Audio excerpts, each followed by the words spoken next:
ముఖ్యమంత్రి జగన్మోహన్ రెడ్డి 2022లో తన పుట్టినరోజు సందర్భంగా విద్యార్థులకు ట్యాబ్లు పంపిణీ కార్యక్రమంలో మంత్రి నాగార్జున కోర్కెల మేర వేమూరు నియోజకవర్గానికి వరాలు గుప్పించారు. కృష్ణా జలాలను కలుపుతూ 2500 కోట్ల అంచనాతో కృష్ణా నదిపై బ్యారేజీ నిర్మాణానికి నిధులు మంజూరు చేస్తానని చెప్పి టెండర్లు కలహాలు చేసి 2 సంవత్సరాలు గడుస్తున్నప్పటికీ కనీసం శంకుస్థాపన కూడా జగన్ ప్రభుత్వం చేయలేదన్నారు.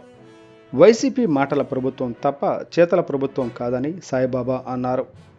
సొంత నియోజకవర్గంలో మంత్రి నాగార్జున చేసిన వాగ్దానాలు ఆచరణలో చూపడంలో విఫలమయ్యారా అని సాయిబాబు ప్రశ్నించారు. జంపని పంచదార ఫ్యాక్టరీ ఉద్యోగుల సమస్యలను పరిష్కారం చేస్తానని ముఖ్యమంత్రి ఎంతవరకు పరిష్కరించారో మేరుగు నాగార్జున చెప్పాలని సాయిబాబా డిమాండ్ చేశారు. ఉందా మీ దగ్గర ఆ సత్తా?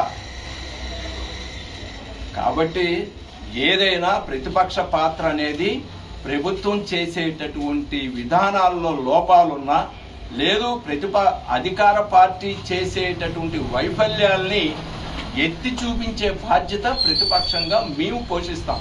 అది మా బాధ్యత, ప్రతిపక్షం బాధ్యత. అది దాన్ని మీరు ఓర్చుకోలేక ఎదురుదాడి చేసో భయపెట్టాలి అనుకుంటే అది సమంజసం కాదు. రెండోది, మీరు భయపడే పరిస్థితి ఇక్కడ ఎవరికీ లేదు. అయిపోయింది. రాష్ట్రంలో వైసీపీ పరిపాలన చాప చుట్టేసే పరిస్థితికి దాదాపు అంచుల్లోకి చేరిపోయింది. ఇక దాంట్లో అనుమానవశంగా చంద్రబాబు నాయుడు, పవన్ కళ్యాణ్ నేతృత్వంలో ఆంధ్రప్రదేశ్లో ఈ పొత్తు ప్రభుత్వం ఏర్పాటు చేయబోతున్నారు. కాబట్టి దీంట్లో ఇక మీరు చేయగలిగింది ఏంటయ్యా అంటే ఈ 2 నెలల్లో చేయాల్సిన దుర్మార్గాలన్నీ చేసేసుకుని, చేయాల్సినటువంటి దోపిడీ అంతా చేసేసుకుని ఇక దాసేసుకోవడం వరకే మీకు మిగిలినటువంటిది. ఇక ప్రజల దగ్గరికి వెళ్ళి మీరు ఒక్కొక్కరు 50 కోట్ల రూపాయలతో పోతార్లంక లిఫ్ట్ ఇరిగేషన్ పథకం, దీంట్లో నీళ్లు ఎక్కడి నుంచి ఎక్కడికి ఎత్తిపోస్తున్నారనేది మీరు అడగచ్చు. వెల్లటూరు బకింగ్హామ్ కెనాల్ నుంచి వెల్లటూరు ఛానల్ మీదుగా వచ్చేటటువంటి మెయిన్ కెనాల్ ఏదైతే ఉందో వెల్లటూరులో, ఆ వెల్లటూరులో కెనాల్ నుంచి ఈ మన దోనేపూడి దగ్గర కట్టినటువంటి ఈ ఎత్తిపోతల పథకం ఏదైతే ఉందో అక్కడ మోటార్లు పెట్టి ఈ నీటిని తీసుకుని లంక గ్రామాల్లో ఉండేటటువంటి ట్యాంకులు అక్కడక్కడ కూడా ప్రతి గ్రామానికి దానికి ఒక లిమిటేషన్ ప్రకారం ఏర్పాటు చేసినటువంటి ట్యాంకుల్లోకి నీళ్లను పంపించి అక్కడి నుంచి మోటార్ల ద్వారా ఆ పరిధిలో ఉన్నటువంటి రైతాంగానికి కావాల్సిన మంచి నీటిని అందించే విధంగా 50 కోట్లతో ఆ రోజున చంద్రబాబు నాయుడు గారు ప్రకటిస్తే ఆనందబాబు గారు వెంటపడి అధికారుల్ని నిద్రపోనివ్వకుండా ఆ పని చేయించాడు. అది తెలుగుదేశానికి ఇప్పుడు ఉన్నటువంటి ప్రభుత్వానికి వ్యత్యాసం ఏంటయ్యా అంటే ఆ టైంలో ప్రకటించిన ప్రకటన పరిమితం కాకుండా దాన్ని ఆచరణ సాధ్యమయ్యే విధంగా తెలుగుదేశం ప్రభుత్వంలో ఆనందబాబు పనిచేసి నిర్మాణాన్ని పూర్తి చేయించి లంక గ్రామాలకి తాత్కాలికమైనటువంటి ఉపశాంతిని కలిగించినటువంటి పరిస్థితి ఆనందబాబుది. నువ్వు 2500 కోట్లతో ఏదో శాశ్వతంగా పరిష్కారం చేస్తానని చెప్పని ముఖ్యమంత్రి చేత ప్రకటింప చేసినటువంటి వ్యక్తి మాటలకే పరిమితం అయ్యారు తప్ప అది ఆచరణ సాధ్యంగా చూపించినటువంటి పరిస్థితి లేదు. కాబట్టి తెలుగుదేశానికి వైసీపీకి ఉన్నటువంటి వ్యత్యాసం ఏంటంటే ఇది మాటల ప్రభుత్వం, అది చేతల ప్రభుత్వం. ఆనందబాబు చేతల మనిషి, నాగార్జున గారు మాటల మనిషి అని నిరూపించడానికి ఈ 2 సంఘటనలు ఇప్పుడు చెప్పినటువంటి జంపని షుగర్ ఫ్యాక్టరీ కార్మికుల సమస్య పరిష్కారం కావచ్చు, లేదా 17,60,00,000 రూపాయల నిధులతో ప్రధానమంత్రి గ్రామీణ సడక్ యోజన కింద వేమూరు నియోజకవర్గానికి రహదారుల అభివృద్ధి కోసం మంజూరు చేసిన నిధులు ఒడక్కేయాలని చెప్పటం, తర్వాత ఇప్పుడు చెప్పినటువంటి ఈ ఓలేరు పల్లిపాలెం నుంచి కృష్ణా జిల్లా కరకట్ట వరకు కూడా బ్యారేజీ నిర్మాణం అనేది, ఇవన్నీ కూడా ఏ రకంగా భావించాలి? ప్రజా సమస్యల్ని మీరు పట్టించుకున్న దాఖలాలు ఇవా? ఏంటి మీరు చేసింది అభివృద్ధి అనేది? ఏదో చెప్తా ఉన్నారు వీళ్ళు అధికార పార్టీలో ఉన్నటువంటి వాళ్ళు ఏదో చించుకుంటా ఉన్నారు. నేను ఒక్కటే సూటిగా ప్రశ్నిస్తా ఉన్నా, మీరు చేసిన అభివృద్ధి ఏంటి?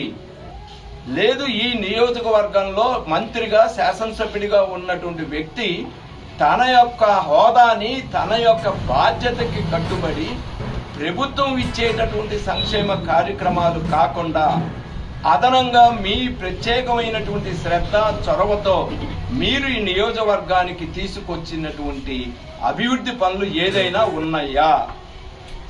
అవి చెప్పకుండా అమ్మ ఒడి ఇచ్చాం, నాన్న ఒడి ఇచ్చాం, రైతు భరోసా ఇచ్చాం, లేకపోతే ఏదేదో రకరకాలుగా మేము పెట్టినటువంటి ఈ నవరత్నాలు అని చెప్పని చెప్పుకునేది బట్టిపురాలకే కాదు. నవరత్నాలు ఆంధ్ర రాష్ట్రం మొత్తానికి ఇస్తున్నారు నవరత్నాలు అనేది.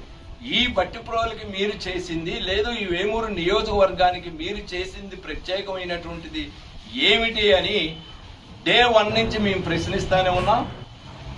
బుకాయించటం, ఎదురుదాడి చేయటం, అడిగిన దానికి సమాధానం చెప్పకుండా ఏదేదో చెప్పి బూతులు మాట్లాడటం వరకు మాత్రమే ఈ పార్టీలో, అధికార పార్టీలో ఉన్నటువంటి వారికి తెలిసిన విద్య తప్ప సమస్య మీద చిత్తశుద్ధి లేదు.